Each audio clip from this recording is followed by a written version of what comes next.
Kita melanjutkan bahasan kita tentang pembatal-pembatal keislaman.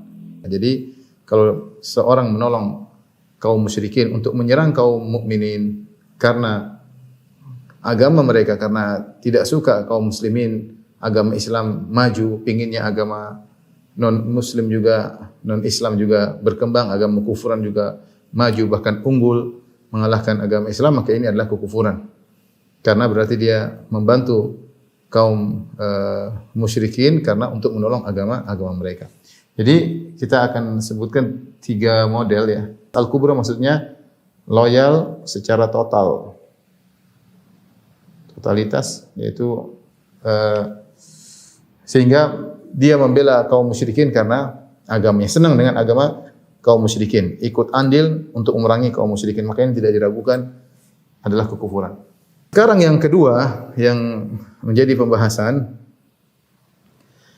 menolong orang kafir, muwalatus sughra, yaitu menolong orang kafir untuk memerangi orang Islam, memerangi kaum muslimin, namun karena duniawi. Karena duniawi, bukan karena agama, dunia atau syahwat ya.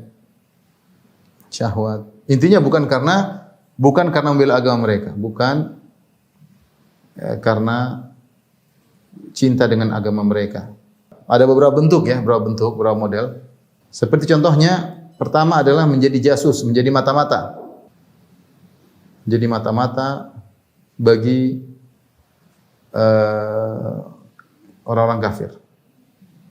Apakah ketika dia jadi mata-mata untuk orang kafir, mengambil informasi tentang pasukan kaum muslimin, diberitahukan kepada orang kafir, otomatis dia kafir atau tidak?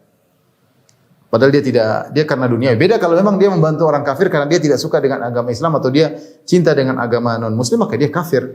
Sebelum dia bantu pun dia sudah kafir, sebagaimana bentuk yang pertama. Tapi ini tidak, dia menjadi mata-mata bagi orang kafir karena digaji, karena kepentingan dunia, karena takut diperangi. Misalnya kalau dia tidak patuh maka dia akan dihukum oleh orang kafir tersebut, banyak hal ya. Ini jadi mata-mata. Model yang kedua adalah menjadi pasukannya orang-orang kafir. Ini lebih parah lagi daripada sekedar mata-mata. Ikut perang dalam barisan orang-orang kafir. Nah, bagaimana hukumnya dua perbuatan ini?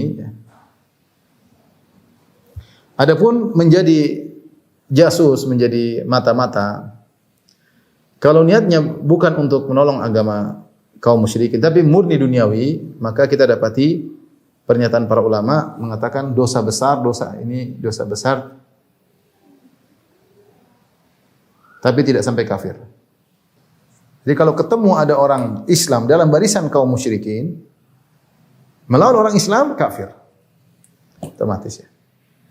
Dua-dua pendapat cukup kuat ya, tapi saya lebih cenderung pada pendapat yang kedua ini. Saya lebih cenderung pada pendapat yang kedua, bahwasanya meskipun dosa besar, orang masuk dalam barisan kaum musyrikin ya, dia tidak langsung otomatis kafir, tapi boleh dibunuh orang tersebut tentunya. Kita kembali kepada yang pertama, kita sebutkan al-muwalat ada 3 model. Ada muwalat kubra, ada muwalatul sughra, ada namanya al-mahabbah, cinta ya. Cinta kepada non-muslim. Maka ini juga ada dua model. Bolehkah kita cinta sama non-muslim? Ada 2 model. Jika cinta karena agama mereka, maka ini kafir, kekufuran. Atau suka karena dia kafir, senang sama orang kafir karena dia orang kafir, maka ini kekufuran. Dan saya rasa jarang lah orang Islam seperti ini mencintai orang kafir karena dia kafir. Saya rasa jarang. Tapi kalau model kedua, ya, ini tentu kafir ya. Cinta kepada mereka karena agama mereka, ini kafir. Tapi kalau cinta karena duniawi, orang berusaha untuk tidak mencintai orang kafir, kecuali ada sebab yang dari sananya, seperti sebab misalnya kerabat atau istrinya. Tapi kalau cinta tersebut tidak bisa kita hindari cinta tabi'i tadi, karena itu orang tua kita, paman kita, adik kita, atau istri kita ya.